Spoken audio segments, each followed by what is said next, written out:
111-1-2-3-4-5 баршаңызға қайырлы кеш болсын. Байланыста Атынтай Жомарт. Осындай ерекше табиғат аясында мына бір есепті сіздермен шығарым келіп отыр. Мұқият тыңдаңыздар. Білмеймін не үшін екен, бірақ оқушылар осы есептен қайта-қайта қателесе береді. Сол себепті дәл қазір біз осы есепке нүктесін қоятын боламыз. Рама біртекті магнит өрісінде бір қалыпты айналады. ЭКК амплитудалық мәні 0,01 вольт дейді. Яғни ЭКК-ның амплитудалық мәні. То есть максимал мәні деген сөз. Мынау тұрған нәрсе максимал мәні деген мағынада жүреді. Уақыт мезетінде қараңыздар, мынау бізде Т бөлі 12 деген нәрсе, ол бізге уақыттың моментін көрсетеді, периодтың 12-ден 1 бөлігі деген сөз. Және де ЭКК-ның өзгерісі синус заңымен өзгерсе, онда ЭКК-ның осы бір уақыт мезетіндегі лездік мәнін сұрап отыр. Жалпы есепте біз теңдеуді қолдануымыз керек деген сөз. Ол мына нәрсенің өзі бізге намек болып тұр. ЭКК тең ЭКК-ның максимал мәні синус омега Т деген теңдеуді қолданамыз. Өте қарапайым теңдеу. Жалпы теңдеуге байланысты ешкімге вопрос жоқ шығар. Бұл енді магнит өрісімен байланысты теңдеу болғаннан кейін көбісі қиналып жатады. Жақсы.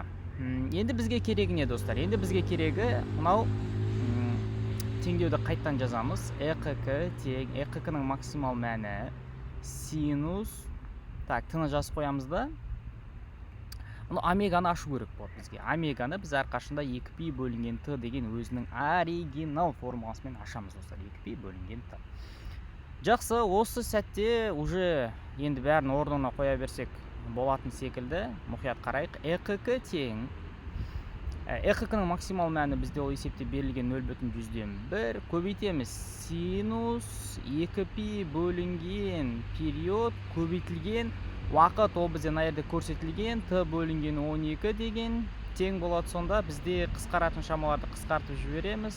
Ол әрине мына жақта Т менен Т қысқарып кетеді. Есептің берілгенде міндетті түрде жартылай, то есть периодпен береді, чтобы осы периодпен қысқарып кету үшін намек ол. Мұна 2 мен 12 қысқартамыз, 6 қалады. Сонда π бөлінген 6. Яғни синус π бөлу 6 деген нәрсе шығып тұр. Мұқият қарасаңыздар, синус π бөлінген 6.